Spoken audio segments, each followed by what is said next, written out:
Do you have any questions before we start? You can interrupt me again anytime if you have a question or something like that.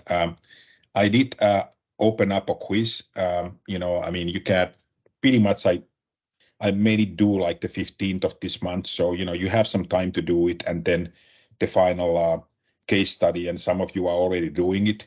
And so if we can get both of those done by the end of this month, where this course ends, that would be awesome. And I'm gonna go and look for submissions again today or tomorrow, and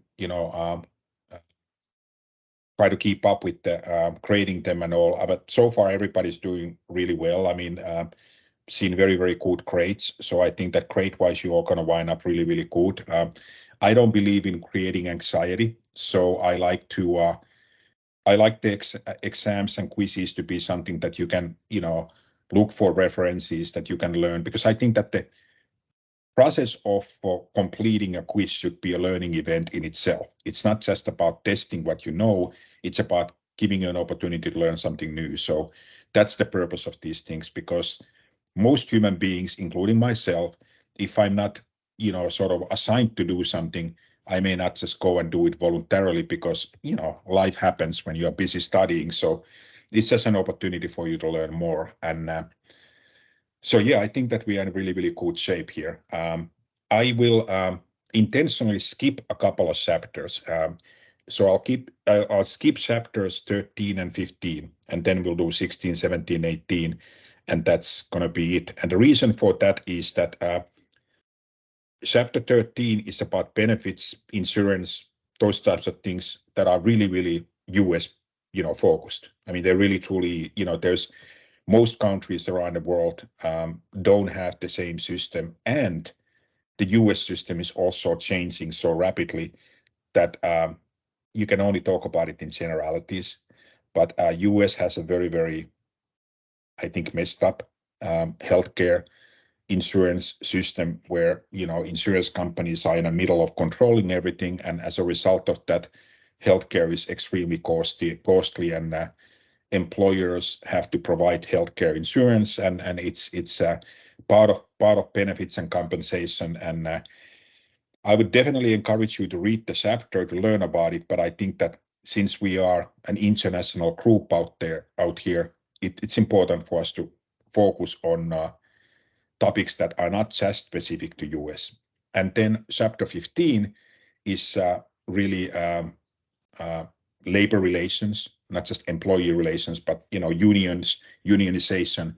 And again, unions in United States are very different beast than in other parts of the country, and the laws around that are US specific. But again, it's a good chapter to read. The chapter will not talk about Jimmy Hoffa and all Teamsters and all of that exciting stuff, because there's some history about labor relations in the United States that it's sort of fascinating. But unionization is in decline in US right now. At the same time, there are certain pockets of professions where unionizations are in increase. So like education, for example, almost everybody in education are unionized. And now adjunct professors, part-time professors, like when I'm here at the Windsor and a couple of other schools, they are starting to unionize. That's a new trend in education. Hollywood, screenwriters, actors, the cast, all of they are unionizing, and they just had a strike that ended. So that's kind of becoming a thing that is becoming popular. Physicians, believe me or not, physicians, you would think that they would not need to unionize, but they actually do. So that's so there's more of a movement right now for a more like professional type of positions of unionizing, rather than the old agricultural factory workers. So unions are still out there, but relatively speaking, they have lost a little bit of their power. And the simple reason why they have lost power is the fact that they have gotten so big that they are not effective anymore. So they are not able to really provide the bang for the buck, so to speak, for the union fees. They don't provide enough benefits for people to choose to become members of union. And there's also a lot of political pressure against unions in, especially in red states, Republican controlled states. And, so there are a lot of reasons why unions are different business here in the US than rest of the world. But I think we do need to talk about building positive employee relations in general, because that's important, and it's a sort of foundation for the union chapter. Because the fact of the matter is that there's this saying that companies who get a union, they earn a union. They get a union because they manage poorly.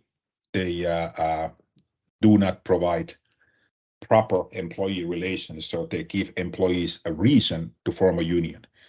If managers take an approach towards employees that they are trying their best to provide to their employees, good wages, good salaries, good safety conditions, and those are the primary conditions or reasons why people join unions, is either salary or safety.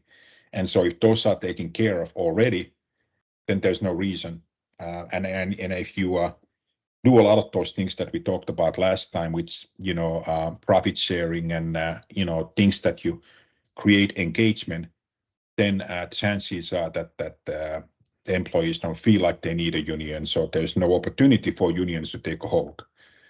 And so we'll talk about employee relations and ethical behavior and all of that good stuff, because if there is one topic that is kind of important, or for a number of years right now, that have been top on the list of like important topics in business, is ethics. Ethics is popping up all the time. It's anything from corruption to just all kinds of ethical behaviors, and that's just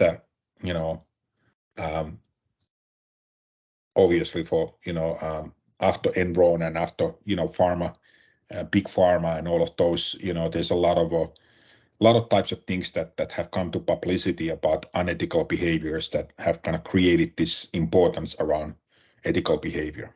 So employee relations is the activity that involves establishing and maintaining positive employee-employer relationships. Like I said earlier, if you do take care of this well, then unions don't get an opportunity to grow. Obviously that relationship has to contribute to productivity, motivation, morale, discipline, and generally maintain a positive, productive, and cohesive work environment. And of course, everybody wants this. Employees want this, employers want this. So ideally, it's really, it's a joint type of a goal to get to this type of environment. It is important to note that the employee-employer contract, psychological contract they call it, has changed a lot from, it used to be back in the, 60s, 70s, and before that, it used to be that there was almost like this expectation for sort of lifelong employment or staying in an organization for a very long time. It wasn't unusual for somebody to stay in one company for the entire career. It's extremely unusual these days. And so now, even 1 year in a workplace is considered a respectable amount of time. It used to be that if you have in your resume a lot of those sort of short employments, that people would look down on that and they would, question your stability. But it's not the case today. So the employee-employer psychological contract has changed. There's no real loyalty and expectation for, job security of lifelong employment anymore in a way like there used to be. So it's a little bit more transactional, I guess, in the sense that, I'm an individual agent, I provide my services to you in exchange for salary or wages, and that my commitment and loyalty is to my career rather than to your organization. Now, I'm not saying that everybody's that way, but that's kind of the direction that sometimes things are going. So, yeah, I mean, fair treatment, is always an important part of all of that, and it's becoming more and more so, especially with racial relations in the United States are always important. Gender issues are, in a matter of fact, I'm going to be doing a speech in one organization soon about women in the workplace, and so I've been thinking about that a little bit. So yeah, fair treatment is really important. Treating employees with respect and treating employees fairly. And of course, we've talked about this already in other topic, but there's procedural justice and distributed justice, and so procedural justice refers to justice in the allocation of rewards or discipline, in terms of the procedures being even-handedly and fairly, that you have procedures in place that are fair. And then distributed justice is really the way you distribute those rewards and disciplines. It's actual results of the outcomes. So you can have one, but you don't necessarily have another. You can have procedural justice in that you have the right procedures and policies in place, but then not having distributed justice, meaning that those policies are not really followed like they're supposed to be, and in an end result is not fairness. So in order to be fair, you have to have both. You have to have the policies in place, but then also have the willingness to actually follow those policies and in action prove that you follow them. For me personally, social responsibility is something that is very, very, important. I don't know if I told you, but I used to be the executive director for Center for Social Responsibility and Community at the State University of New York. So it's something that I value a lot. And when you think about social responsibility, people often think about, making charitable contribution and helping the homeless or something like that. But it actually really refers to much, much more. For example, it refers to honesty of the company's advertisement. So, for example, some time ago, there would be, Camel cigarette commercials. Joe Camel was the mascot, or the camel with the cool sunglasses and cool leather jacket and smoking a cigarette in ads. And so that was considered unethical or socially irresponsible because, typically when you do cartoonish kinds of mascots like that and make them look cool, they are in kids' movies and kids, comic books or whatever. So making it kid-like that and appealing to kind of kids' senses is really an attempt to try to get kids to smoke cigarettes. And so,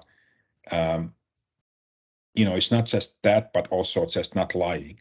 I mean, you can make any kind of claims, in advertisement and saying that, your toothpaste is the most recommended toothpaste by doctors in the whole wide world. Well, it may not be, and you may be misrepresenting some statistics or over blowing it out of proportion. And so, social responsibility in advertisement, just keeping it honest, and quality parts in building in products. There have been claims of, like, Ford had a pickup truck once where the rear blinker was built so that it was very close to the gas tank, and so when it was hit from the certain angle, when the car would get in an accident, there were incidences where it exploded. And so they knew about it, but they didn't take care of it because it would have been so expensive to fix. They rather paid their, settlements in a court if somebody got hurt. Chrysler minivans once had a latch in the back door that a kid could open from inside, and apparently some accidents had happened when car was moving and kids opened the latch and fell off the car. And so those are just a couple of examples of the type of things that, keeping products safe. Of course, pharmaceuticals, codeine, opioids, oxys, that type of thing that is a really big problem in the United States right now, especially here in the South. People overdosing in oxycodone, opioid-based pain medications, and pharmaceutical companies trying to push doctors to write scripts, on those, and it has become a big problem, and that's socially irresponsible. So these are all examples of social responsibility. So it's not just about company making donations to help the homeless or help the poverty or hunger or something like that. Although those are great things to do too, but it's more about just the total social responsibility of their business actions, and of course ethics and honesty, fairness and rightness, all part of it. So ethics is like one part of bigger picture of social responsibility.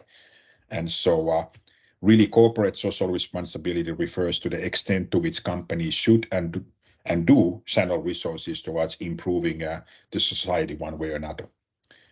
And so Foxtron, there's a case about producing quality products, and they use an example of Foxconn plant.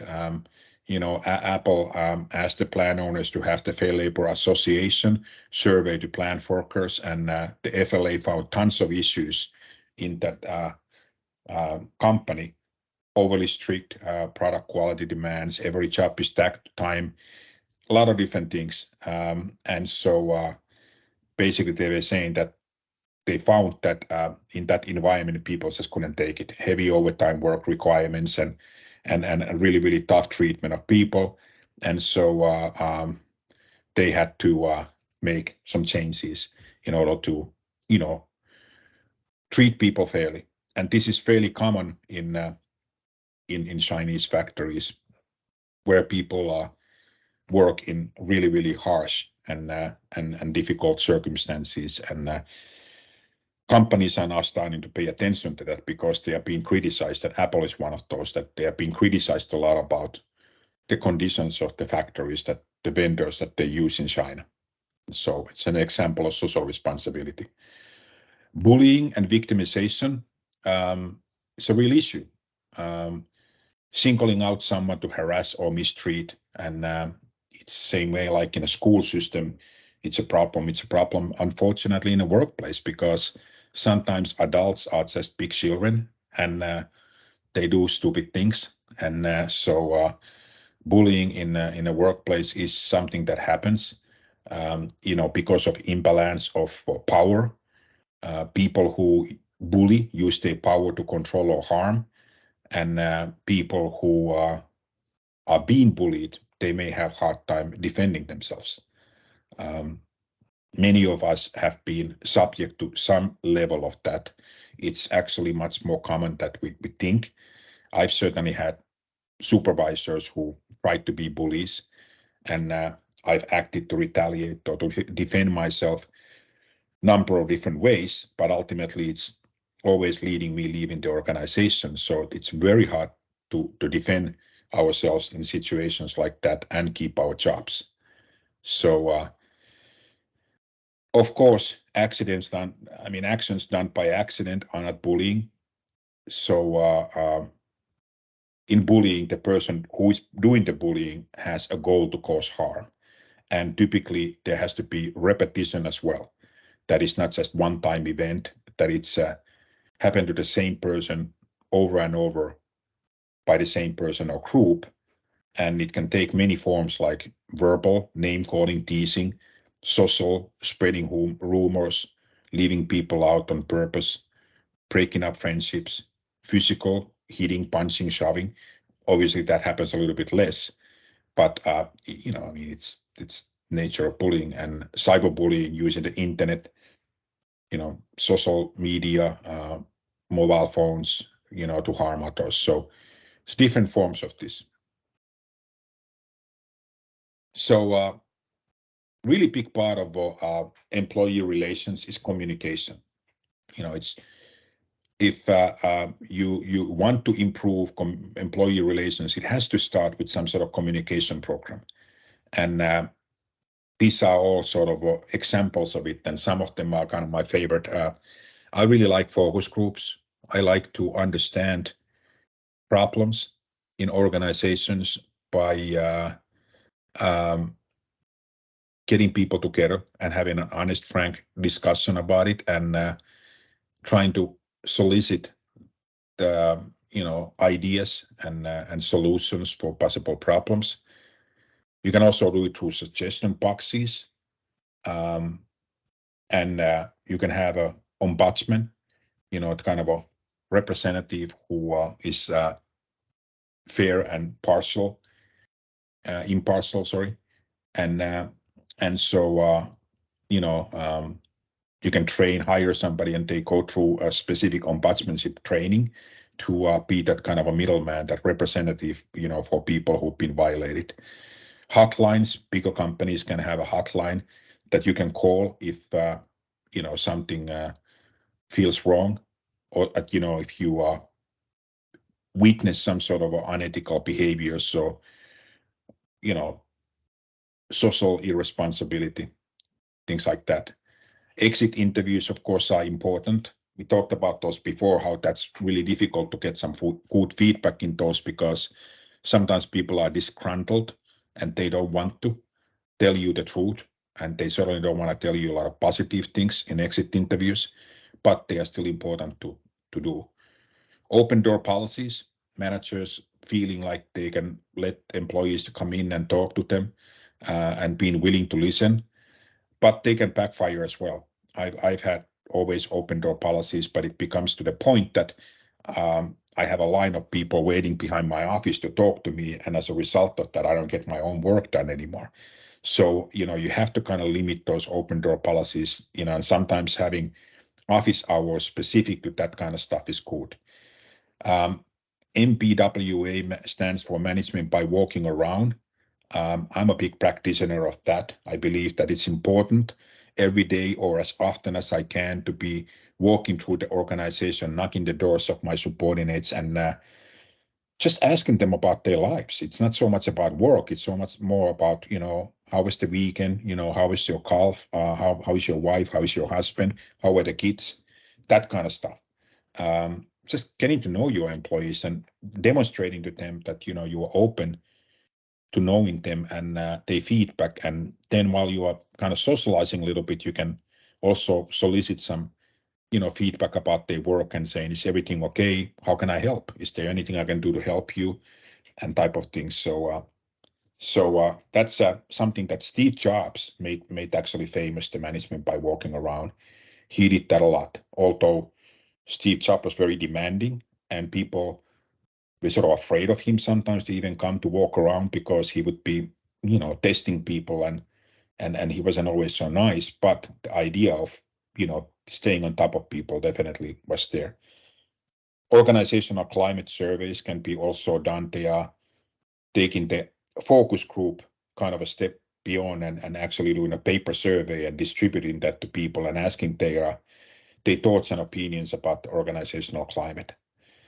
But I do want to point out that if you do these things as a leader and as a manager, you have to make sure that you're actually willing and capable of listening to the feedback, that you are open to honest feedback, even if it's negative feedback about you, because that's also possible.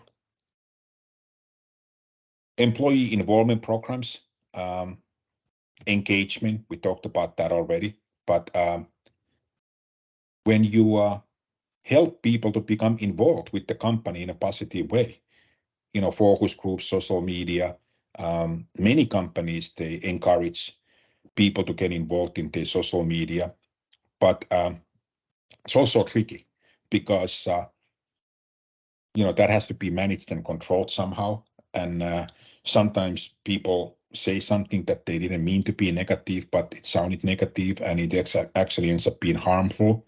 So it's definitely a tricky business. You want to be careful with how you get people involved because you're always taking a little bit of a risk. If people are not genuinely happy, they may, show a little bit of attitude or something.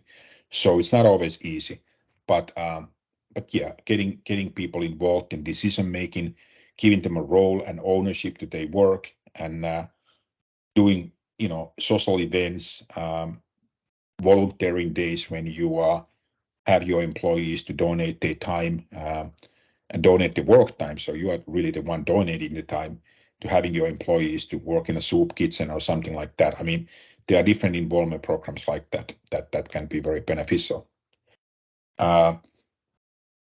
Sometimes it works to have like employee involvement teams because the ideas for involvement should not come from the leadership. I mean, originally some ideas, of course, start from leadership, but the ideas that really are more effective are ideas that come from these suggestion teams. We in Los Angeles, when I worked there, we had a committee that we called the Fun Committee. We couldn't think of any better name for the committee, so we just called it the Fun Committee. And the Fun Committee's job was to do fun things and involve employees in a positive way. And so it was a suggestion team.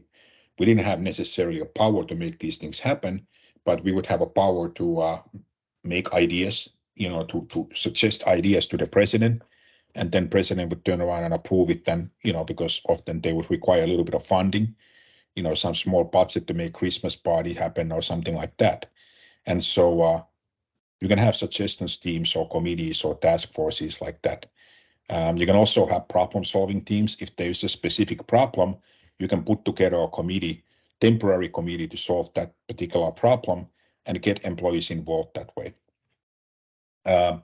Quality circle I love it. It's a formal problem-solving team, usually composed of 6 to 12 employees who are specifically trained, and they meet weekly to solve problems affecting their work area. The key there is that when you are in a quality circle team, there's no titles, there's no hierarchy. Everybody is equal, and everybody is encouraged to share their opinion totally openly, and that's kind of a Japanese concept. Japanese society is a very formal society, very hierarchical, so they have to have these situations where hierarchies formally and intentionally eliminated, and so that you can get more involvement and feedback from everybody, because in the hierarchical society it would not happen, if they wouldn't have that formal situation for it. So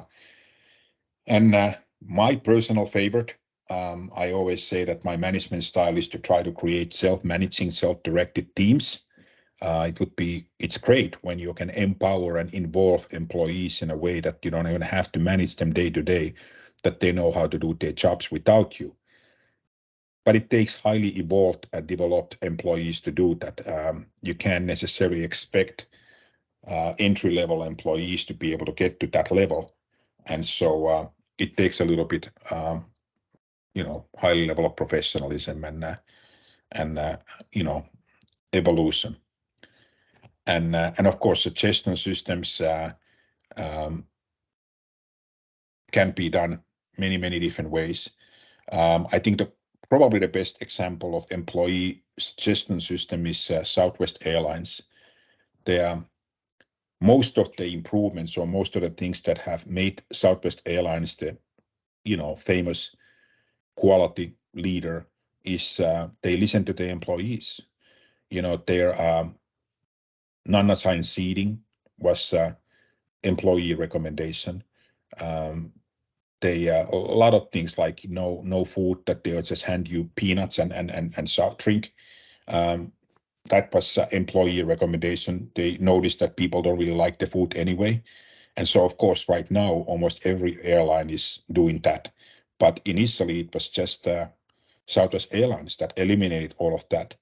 And they were able to be more efficient as a result of that and save money, and therefore sell tickets cheaper. And those were all employee suggestions to make those improvements, and they listened to them. Their Lockheed Martin unit in Oswego, New York, they develop its cost-effectiveness plus suggestion program, very similar than Southwest Airlines in an idea.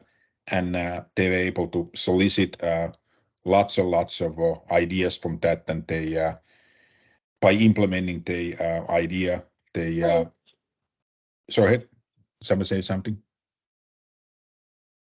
So they saved about 77,000 per facility for per implemented idea, so more than 100 million per year. They saved as a result of these ideas, and so yeah, there's significant savings. Any questions at this point? Am I talking too fast or anything?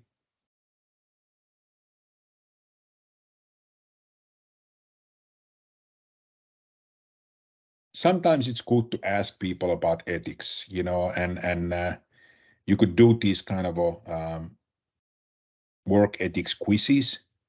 There's an example from Wall Street Journal that could be used, you know, just to get a sense of what people think about ethics to be.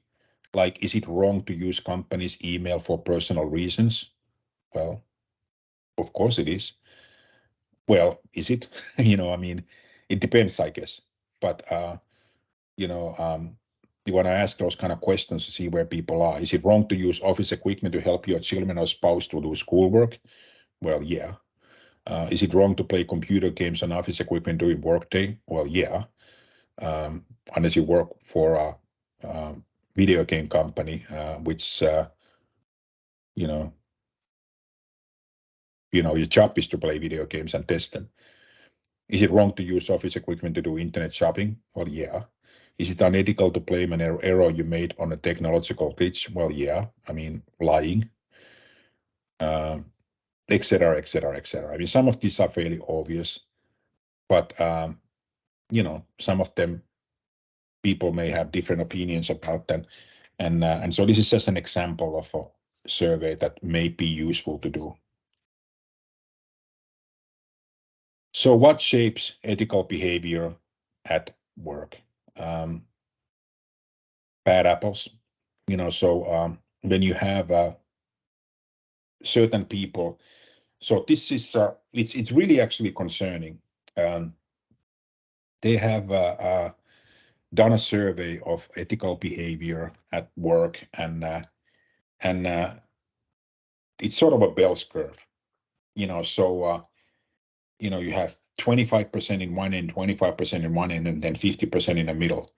And so the 50% in the middle, they are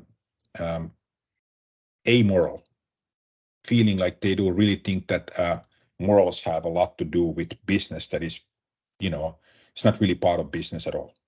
And so amoral are 50%, and then you have 25% of people who do think that morals have a lot to do with business and intentionally try to do good at work. And then you have 25% in the other end who intentionally try to not do good to work at work and intentionally try to violate ethics to get personal benefit. So obviously that 25% that, you know, are trying to violate ethics, you know, is concerning, and obviously the 25% that are trying to do good is great, but somehow that 50% in the middle who don't even think that ethics are, you know, concern, you know, that concerns me a lot as well. And so when you have unethical people in organization, they can poison other people with their ideas and influence other people to also become unethical. So you do have to figure out a way to get rid of them and terminate the employment if they do these unethical things so that they don't influence others. Then you have situations. Some situations are tempting. You know, it's you know, when you think about like hospital workers, it's disturbing to note that many homes of nurses and hospital workers, you can find hospital towels or some other stuff at their home because they just help themselves to them. Same thing with, you know, hotels and you know, cleaning staff, they may, grab a couple of towels for their own use and stuff like that. It may not seem like a really, really big thing, but it's just a towel, maybe cost them $1, but still, is it unethical to take a pen from your employment? Well, yeah, if it's not your pen, it's unethical. Doesn't matter if it costs 10 cents. It's still, and you probably grab that pen because there's an opportunity and nobody notices and cares. So some situations create these opportunities better than others, more than other situations. So situations can shape ethical behavior. And then, of course, company environment, where you don't have bad apples, but you have bad barrels. When you have pressures and organizational culture where, people seek for retribution, they justify the, they unethical behavior by saying, well, you deserve this. I'm doing this to you because, you treat me badly. So I'm justified to treat you badly. And so that's a bad barrel mindset. So pressure can cause it, or then overall negative culture can cause it. And people just hear whining and complaining all the time. So they think that organization is so bad that they deserve to be punished, essentially. So how can managers create more ethical environments? Well, obviously, reduce those job-related pressures and make it clear that people understand what's okay and what's not okay. And then, model the behavior, walk the talk. If you want employees to act morally or ethically, morals and ethics are essentially the same thing, although technically you can argue that there's a difference, but that's not important for today.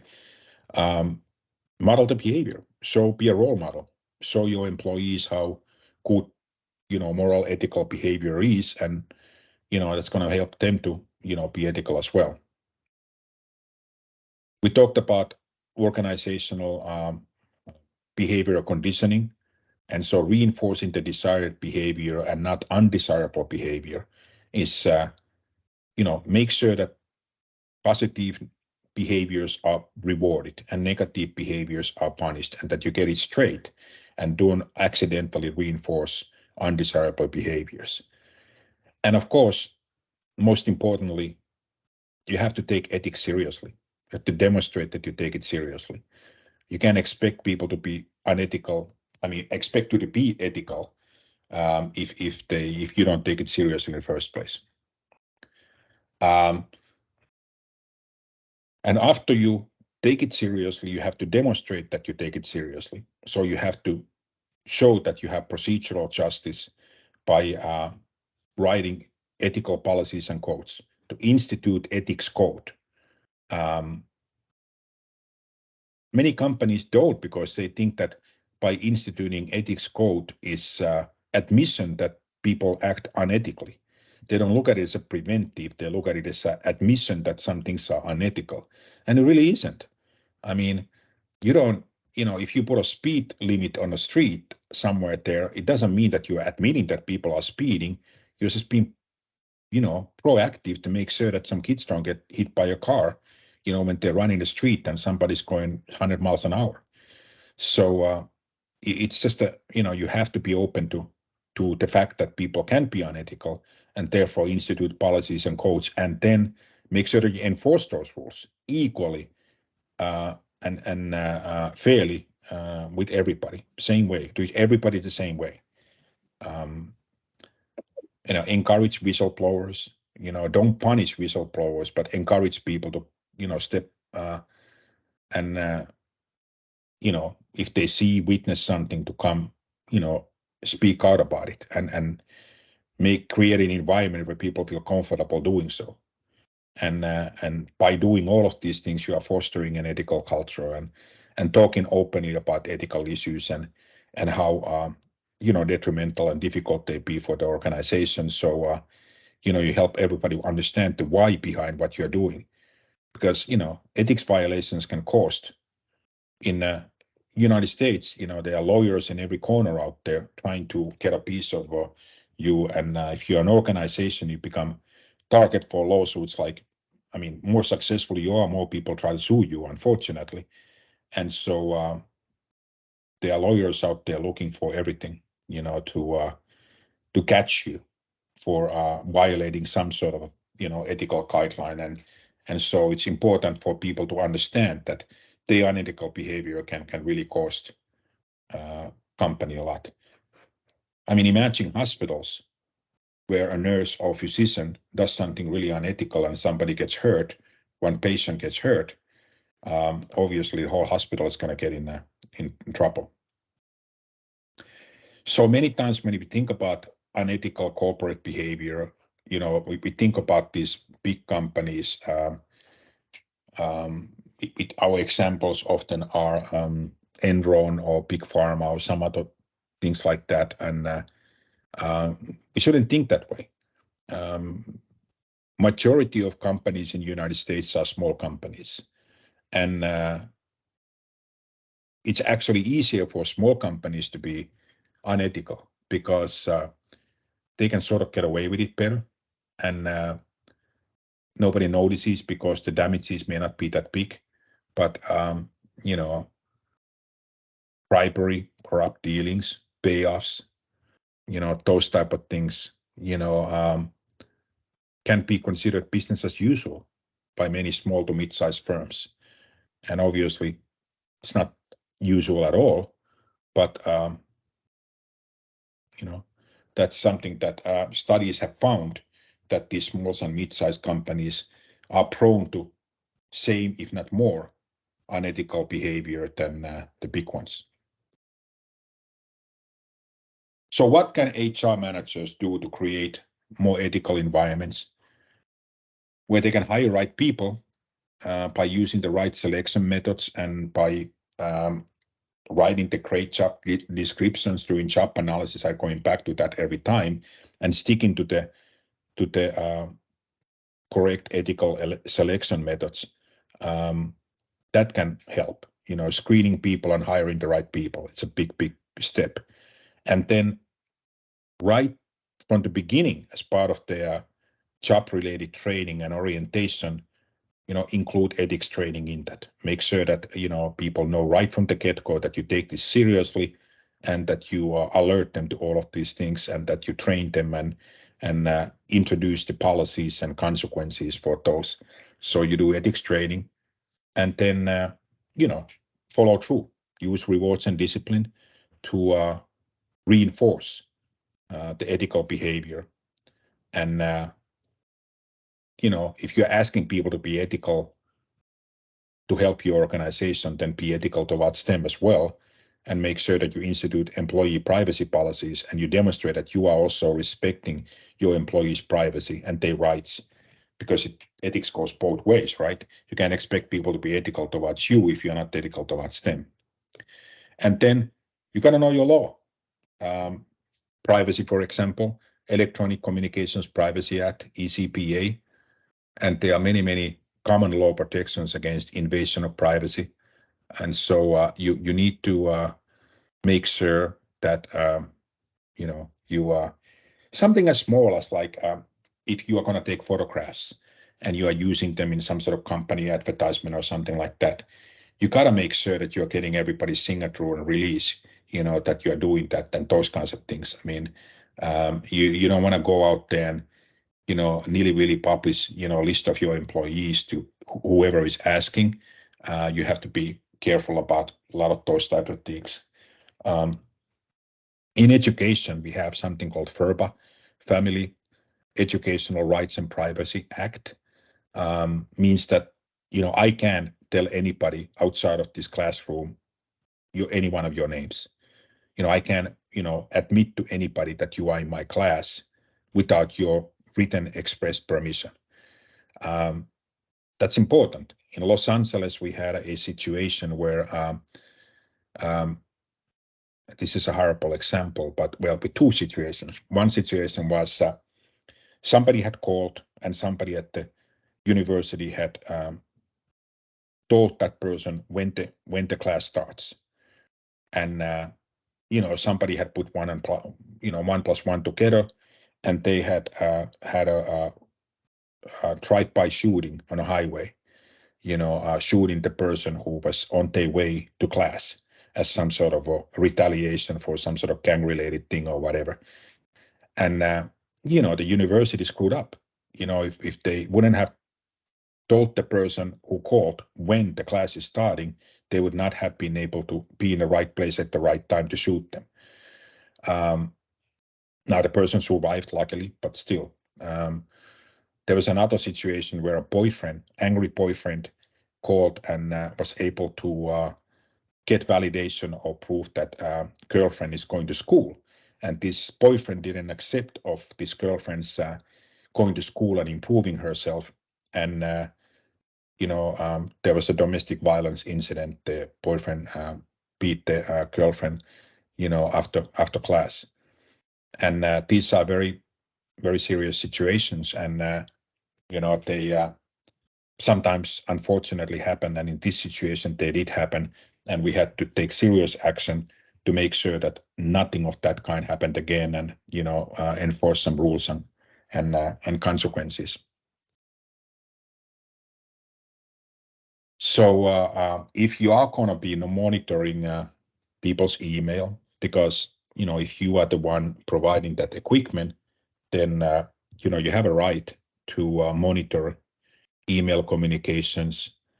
But if you are doing that, you have to get people's acknowledgement.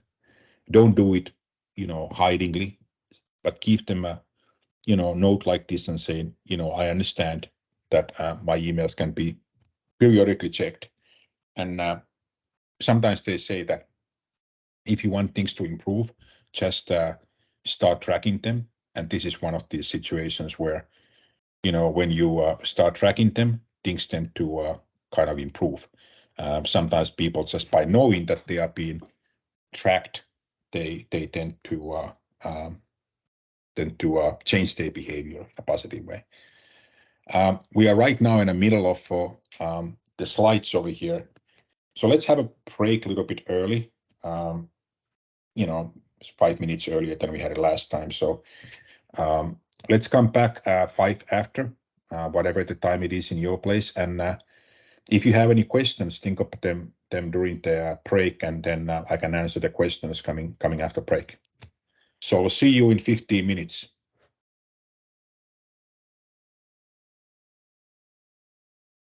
Sure. Thank you, Professor. Thank you. Is everybody back? Whoever is not back, please raise your arm. I'm here. Thank you. That's good. Thanks, Samia. Great. I see thumbs up, Mohammed, Elisabetta. Okay, let's. Any questions after the break?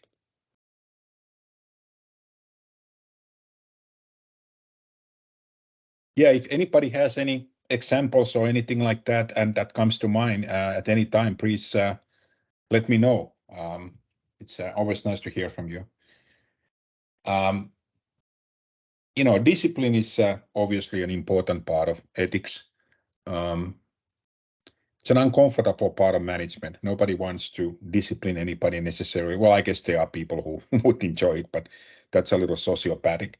But yeah, I mean, it's always uncomfortable when you have to discipline somebody. It's kind of like as a parent when you have to discipline your children. You don't enjoy it. It's just if I have to discipline my dog who is right behind me, I don't enjoy it. But sometimes it happens, right? So same thing. I mean, in a workplace, the whole point of discipline is to help, encourage, should be the right word, employees to behave sensibly. And sometimes, like I said earlier, adults are just, big children, and sometimes they don't always follow the rules and behave the way we want them to behave. The thing about motivation is, and I mentioned this before, that everybody is motivated. We are all motivated, unless you are clinically depressed and laying in a bed, you may not be feeling motivated to do anything, but that's because, you're suffering from depression. And I'm not joking about it. Depression is a serious matter, but, it's an illness, right? You know, I mean, when you're lacking motivation, but normally everybody's motivated. The problem though is that people may not be motivated to do what you would want them to do. So that becomes the problem. They may be motivated to go to the beach on that day, and they may not be motivated to work. And so, getting people's motivations to be directed to the right kinds of direction so that you maintain productivity and good ethical behavior, positive employee relations, and also manage your legal concerns. It's not always very easy, but like I said earlier, these things should be openly discussed. The positive employee relations should be understood to be part of management, and of course, when you discipline people, you have to always keep in mind that it has to be done in a way that you maintain positive employee relations as much as possible. Obviously, discipline is not something that people welcome, but it has to be done in a way that the person knows that, it's, they violated the rule, and so therefore discipline is necessary, but it doesn't mean that they are not valued and respected as an employee, and that doesn't mean that, you wouldn't treat them professionally. And of course, you have to maintain legality. You have to make sure that when you discipline somebody, that you don't discipline them in an unfair, excessive manner, and also, certainly illegal manner in any kind of way. So it has to be proportionate to the violation and professional, not something that is going to be harmful or hurtful, in a personal kind of way.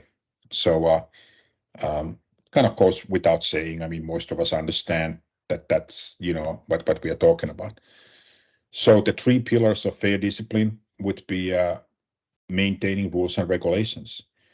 The acceptable disciplinary process always begins with the set of clear disciplinary rules and regulations.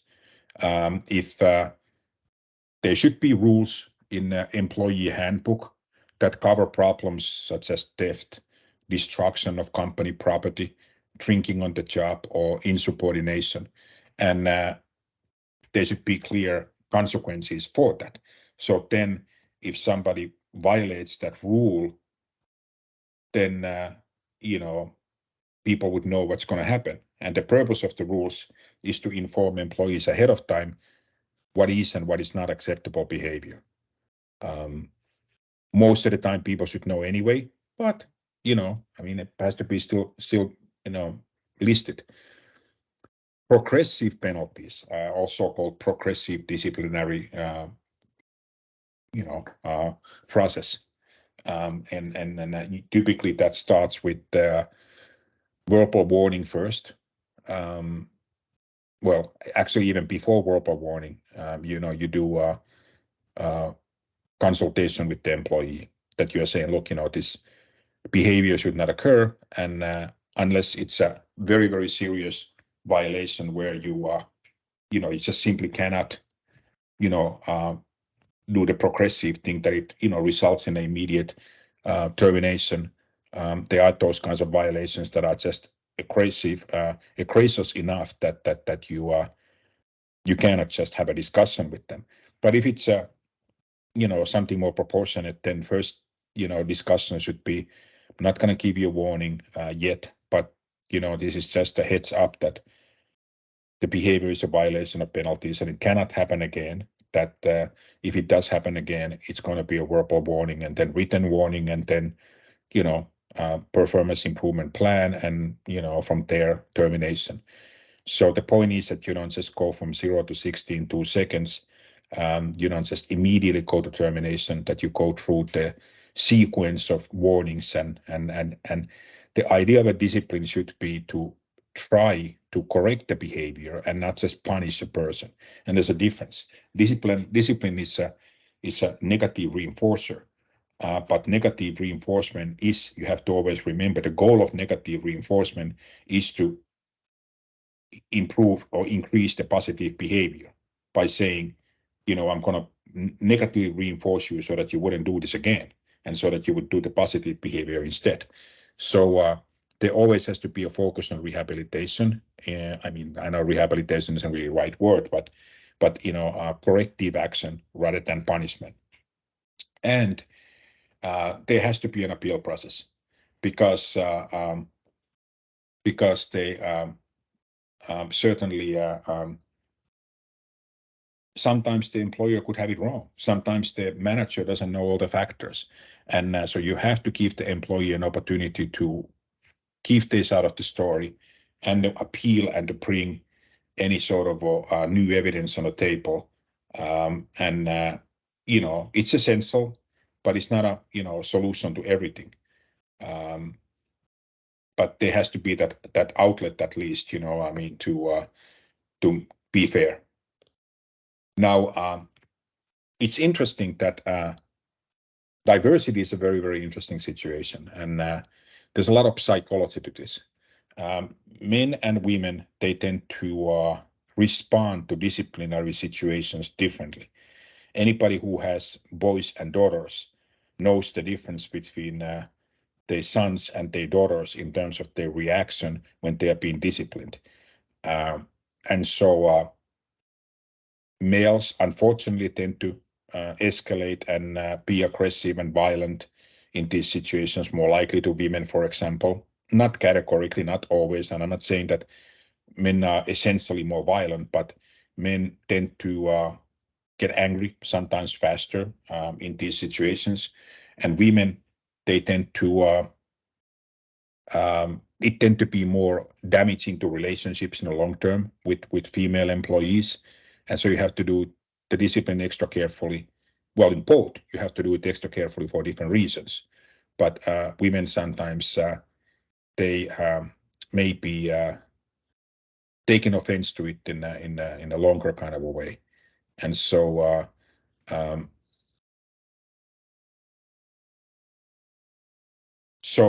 these are something to keep in mind. There may be different outcomes over here, and it may be different in different societies and different cultures, perhaps, but it is important to notice that there are differences. Also, sometimes we assume that women would not be as willing to enforce rules as men, but according to research, women are equally as willing to enforce rules than men are. It's just a stereotype that they wouldn't be. So it is important also to understand that, yes, there could potentially be differences between the men and women, but also that doesn't mean that women are any way kind of weaker when it comes to discipline or accepting discipline or enforcing discipline. So you shouldn't take it to the consideration in a way that you say, well, women can't handle feedback or criticism, so I can't punish them because they can't handle it. Well, that's not true. They can handle it exactly as well as men can, but because of the way we are, since our birth, we are socialized to behave differently in different situations.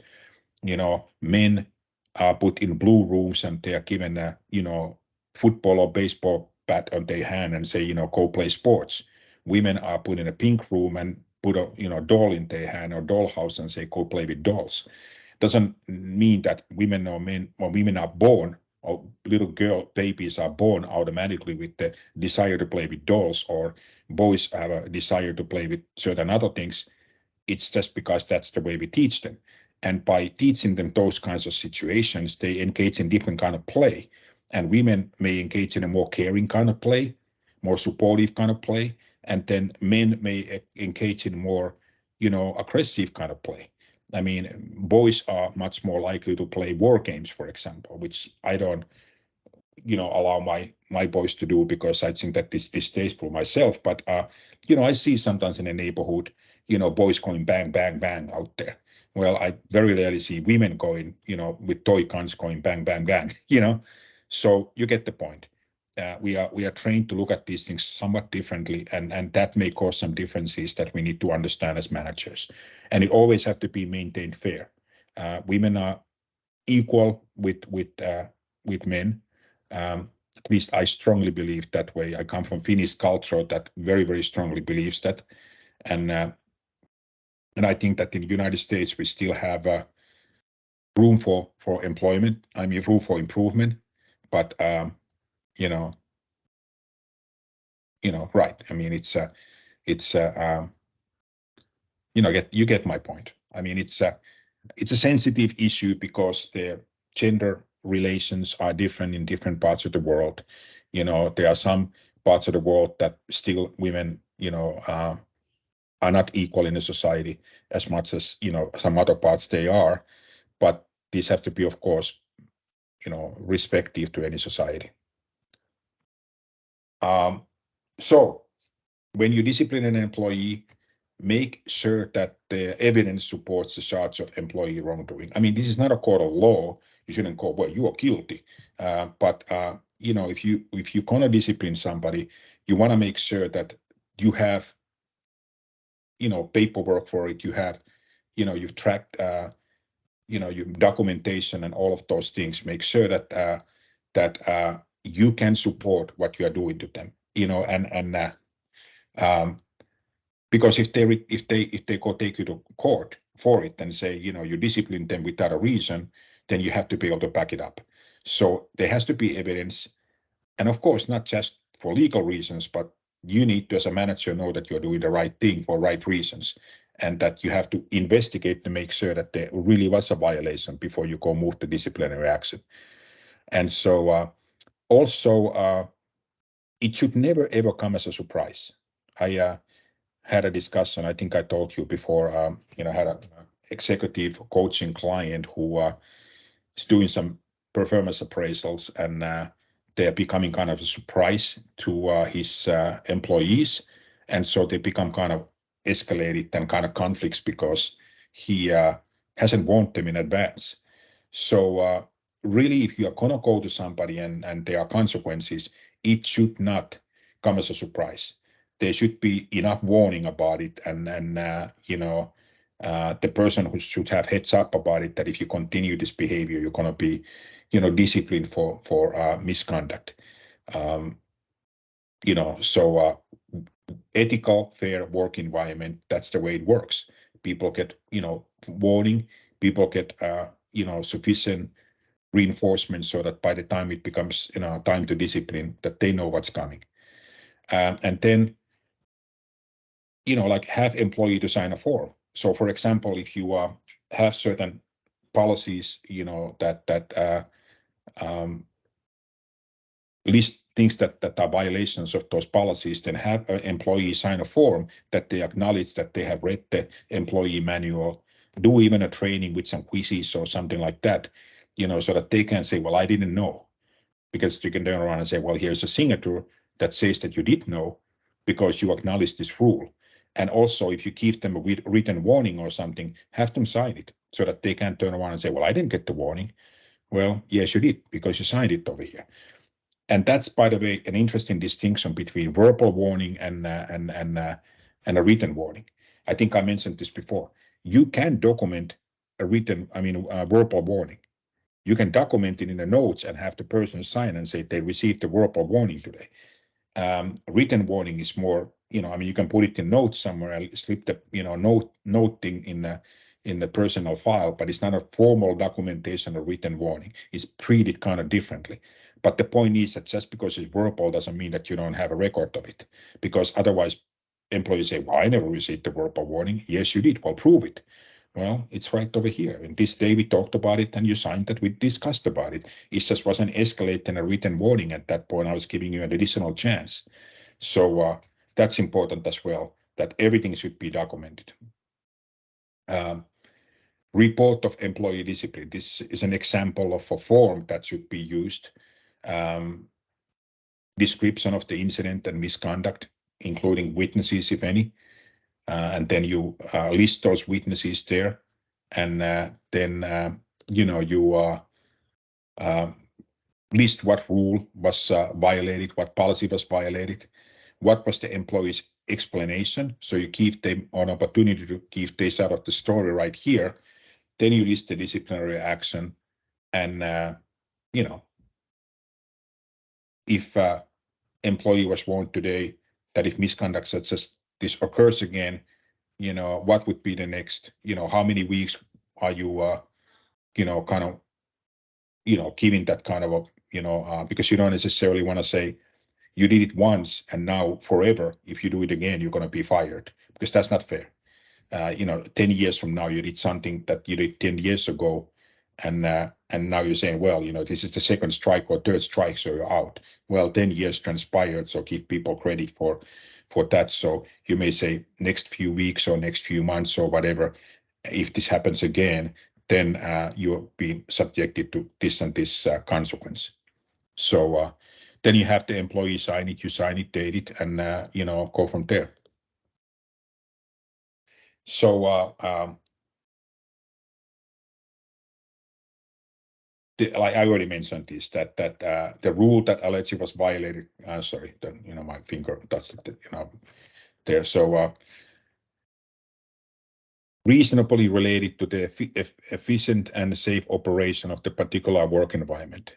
So any rule that you set up should be related to the work situation, and it would be reasonable, so that you don't say somebody, if you look at my direction, you're going to be disciplined. Well, looking at your direction is not a reasonable issue in an efficient and safe work environment. So rules have to be reasonable. Rules have to be common sense, that a reasonably minded person would say, yeah, you got to have a rule against that, that's a violation, versus, yeah, that's just like anybody does that, he's just trying to catch people doing something that doesn't matter. So you have to, rules have to be decent. Objectively investigate the matter. Whenever something happens, make sure that there's an investigation, and make sure that there are objective bodies that conduct that observation. Because if it's a person who's doing the, accusing, if you will, is the same person who is doing the investigation, obviously they're going to be finding support for what they claim. And so it has to be a third party, and sometimes there are situations when you have to hire, a third party agency or an attorney. I was just in a situation as a board member of an organization where we had to investigate the executive director, and it was done by an attorney, because it was a leader of the organization, and it was reasonable to hire a outside party to investigate, and luckily there was no wrongdoing found. So the investigation actually was a very good thing for this employee. But yeah, it has to be fair. And so the investigation should produce substantial evidence of misconduct. And by the way, everybody should be assumed innocent before proven guilty, right? So you cannot start, mistreating the employee while the investigation is taking place. That goes without saying. So you have to make sure that everybody in an organization also is not retaliating, that everybody's, proceeding as normal, while the investigation takes place. So protect all parties, during the investigation. And sometimes it means that somebody's going to have to be put on administrative leave, just for everybody else's safety or their safety or whatever, but you have to pay them during that time, because, you cannot penalize them for something that you haven't proven yet. And so apply applicable rules, orders, and penalties without discrimination. You don't get to turn around and treat one people one way and penalize them, and then same incident, somebody else gets to, get away with it. So it has to be distributed same way, which is also then important, that every time when you do discipline somebody certain way, you have to remember that that sets a precedent. So now you are expected to do that same thing for everybody in that same scenario and situation, for unforeseeable future. So always think in that way, that it sets a precedent, you are documenting it, and now everybody gets treated the same way. So, protect the employees' due process rights. Again, appeal is necessary, because you can convict somebody. Conviction is a bad word, legal term, but you can discipline somebody without a due process. and maintain the employee's right to counsel. If employee takes it so seriously that they feel like their rights are not being protected, they can hire an attorney, or they can have somebody representing them. If it's a negotiation kind of a mediation situation, they can have a professional mediator represent them if they feel uncomfortable, and so there are many scenarios, but yeah, they have to have a right to look for some counsel or assist advice from somebody. And always remember, you are professionals in professional work situations, so everybody should keep their head cool and their heart warm, and maintain their dignity, and always listen to what people has to say. If accusing somebody of something, turn around and be active listener, and listen to them. Don't assume, don't try to come across as you are trying to get them in trouble, come across as you are trying to find evidence that they didn't do anything wrong, that's your desired outcome, and not looking forward to punishing or disciplining something. And always remember that you as an employer has the burden of proof. You have to prove that they did something. A person never has to prove non-doing something, because you can't prove negative. So if they say I didn't do it, well, you have to prove that they did it, rather than them proving that they didn't do it, if that makes sense. Get the facts. Always get the facts. Make sure that you have all the facts on the table when you start having that conversation about this incident, and never act while you're angry. So sometimes it's important to, in conflict resolution situations, to say that this isn't the right time and place. If anybody gets escalated, to say, look, we need to schedule an appropriate conflict resolution meeting, disciplinary meeting, but we are not going to talk about it on the fly. And we need to do investigation. We need to get the facts on the table. And also, I gotta remind you that it has to be privileged. Yeah, like kind of like a lawyer, client, attorney-client privilege. Everything has to be kept confidential and private as much as possible. You don't involve other employees and tell them about these situations. Everything should be just privately behind closed doors, and don't base your decision on hearsay evidence or your general impression. It has to be true evidence, and in that way it's kind of like a court of law. Discipline without punishment, you can issue an oral reminder and say, hey, look, reminder to everybody, there's a rule against this and this. When I do faculty meetings in my full-time job, I periodically remind people about certain, rules, and say, remember, you're supposed to do this and this and this. Remember, this and this and this shouldn't be done. We do cybersecurity training, annually. We do sexual harassment training annually, which is another form of saying, remember, these rules out there. We just keep reminding you so that you don't forget. And so that's discipline without punishment. You're disciplining people by reminding them about the rules without punishing them. It's just kind of reinforcing it. But I mentioned this, earlier, that, if somebody, something does happen and it's a smaller issue, you first do that issue of oral reminder, oral counsel, and then you issue a formal written reminder in place in a personal file.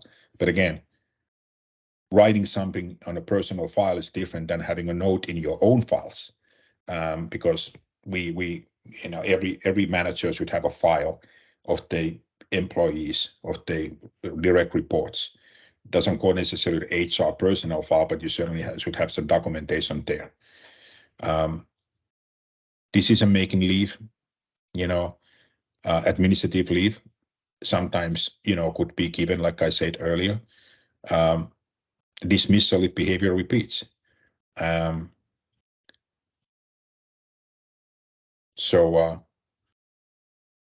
Birth to paid suspension if no further incidents.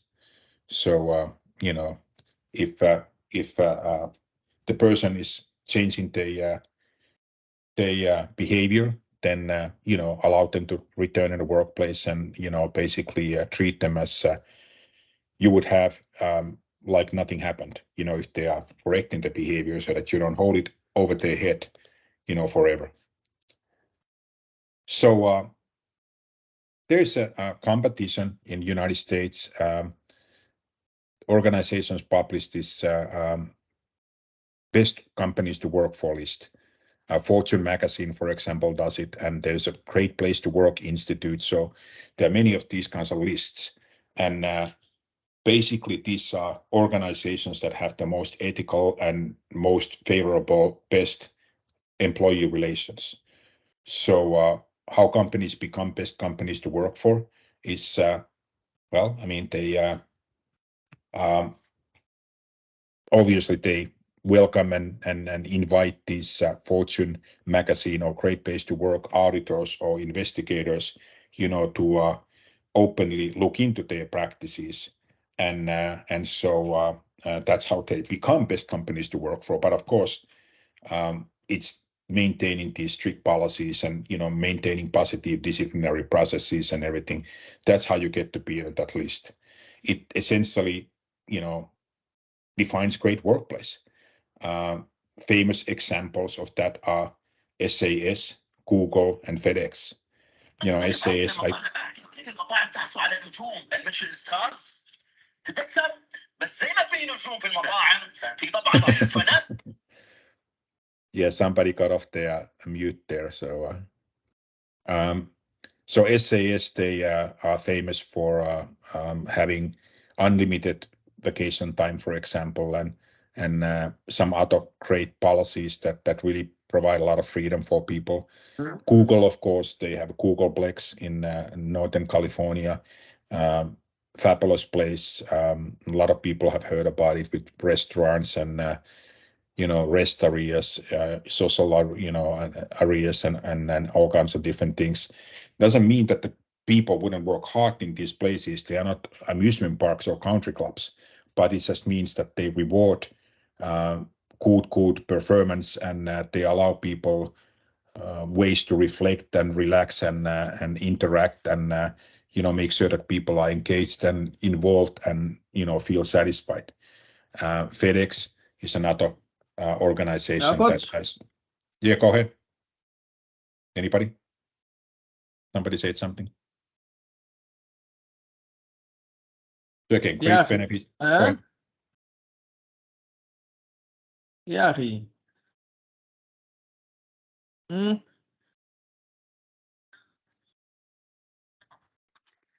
I think someone is over the phone. Yeah, if you can, and whoever is talking to somebody out there, not class related, if you can mute yourself, would be great. I'm sorry, I don't mean to be rude, but hey, if you have a question related to the class, by all means. So anyway, SAS, headquartered in Corry, North Carolina. It's famous SAS approach to employee relations. Great benefits, trust, and work-life balance is really something that they believe in. Like I said, when you have unlimited vacation benefits, that communicates trust, and it also communicates that they have a culture that supports work-life balance. Happiness and people analytics. Well, Google analyzes everything, so they certainly want to make sure that people, feel happy. Although personally, I always cringe a little bit when I see the word happiness, because happiness is so abstract and unspecific. I can't make sure that anybody's happy. Happy is way too large of an issue to put in a burden of organization's shoulders. I would rather talk about job satisfaction than happiness, but that's what Google calls it, and that's what their value system is. So they believe in that. FedEx, their approach is guaranteed fair treatment. They have excellent benefits, competitive salaries, and they We talked about the job change applicant tracking system, and emphasis of building trust through communications. That is really big in FedEx. So they are a good company to work for.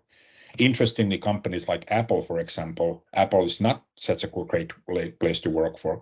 I mean, they're a great company. I like their products, but they are not known to be an excellent place to work for. Also, Microsoft has never been known to be a fabulous place to work. Now, they're great companies, and they're not horrible to work for, but they are not known in the same way like Google, for example.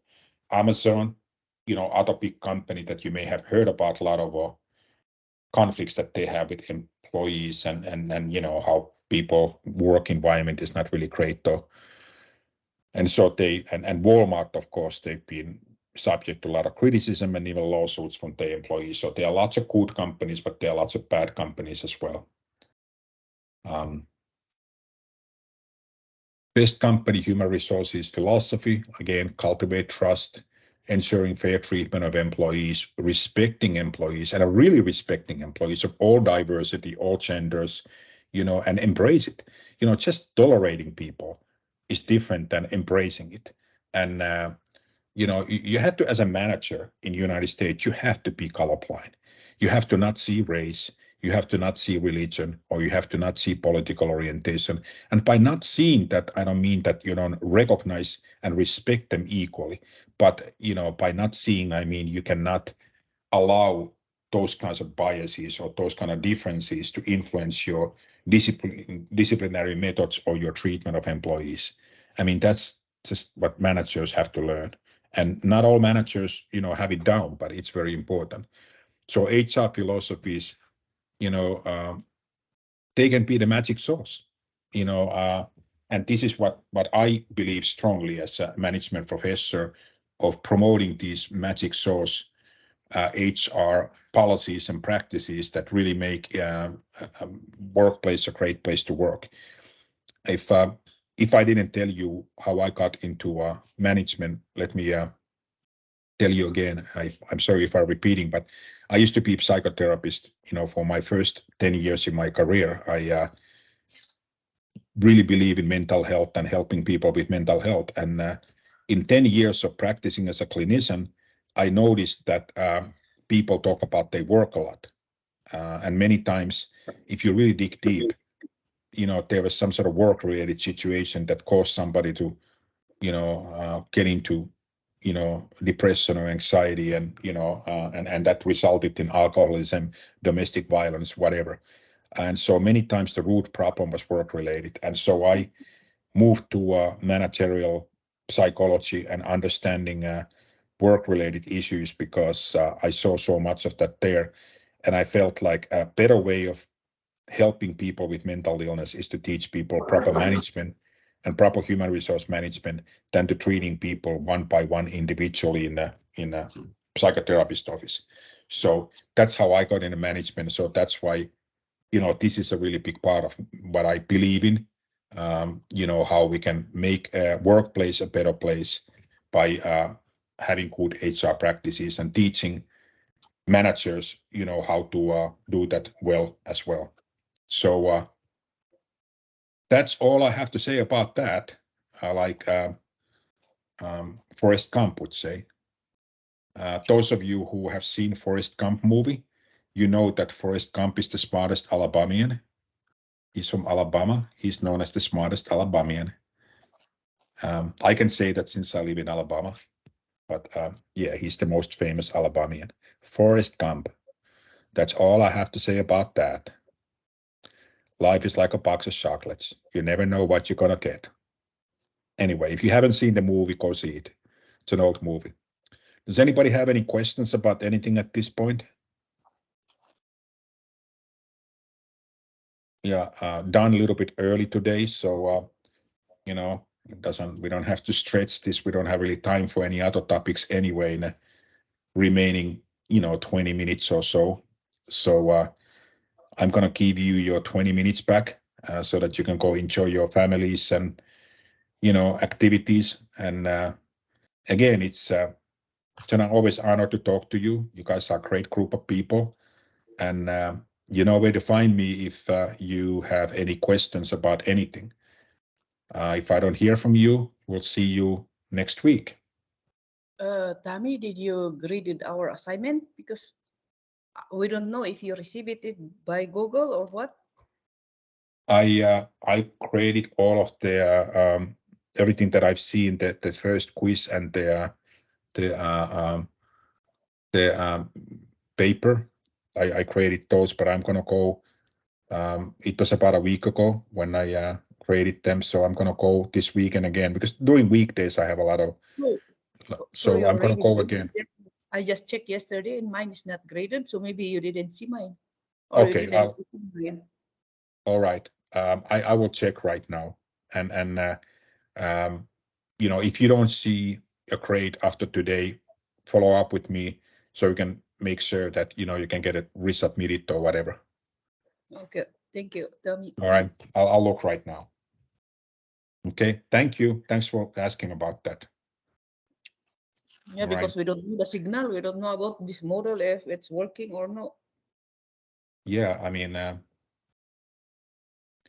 it certainly should be working. I mean, I've seen which one are you talking about? The course paper, or the case study, or the quiz? Yeah, all of them. All of them. Okay. Yeah. Yeah.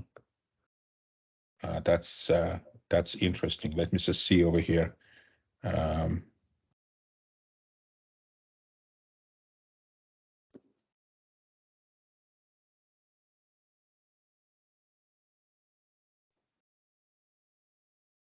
Okay, there's a couple of ones that are submitted, and I need to create today.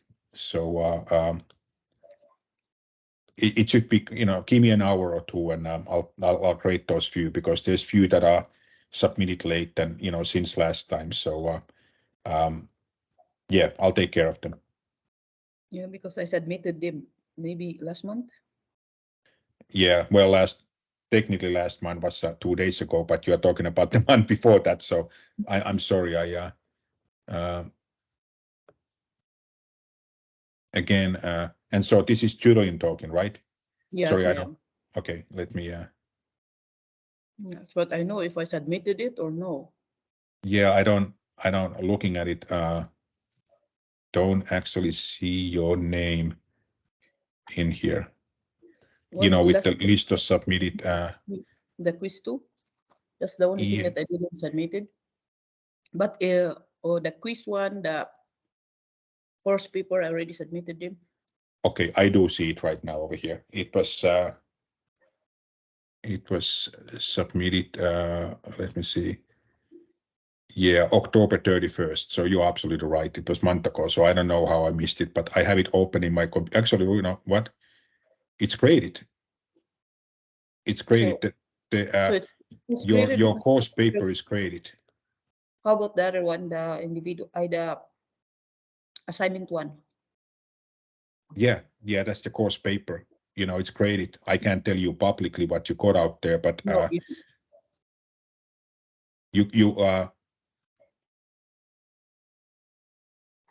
you submitted it October 6, 2023, 11:06 p.m. And I have graded it for a while ago. Oh, And, okay. you Maybe know, so okay, I'll check it again and I'll message you if. yeah, I mean, all I can tell you is that it shows graded in my end. So Yeah, okay. if it doesn't in your end, then I don't know. I'll see if I can look at it in a student view and see if I can see what's going on. But Moodle is not the perfect learning management system. It's sometimes click a little bit. But anyway, I do see a couple of assignments over here that were, you know, submitted recently. So I'm gonna go ahead and create them today. Okay. Thank you, Tomi. Alrighty. Thanks. Thanks for asking. Bye. Thank you, Bye. Professor. Bye. Thank you, Professor. Have a great weekend.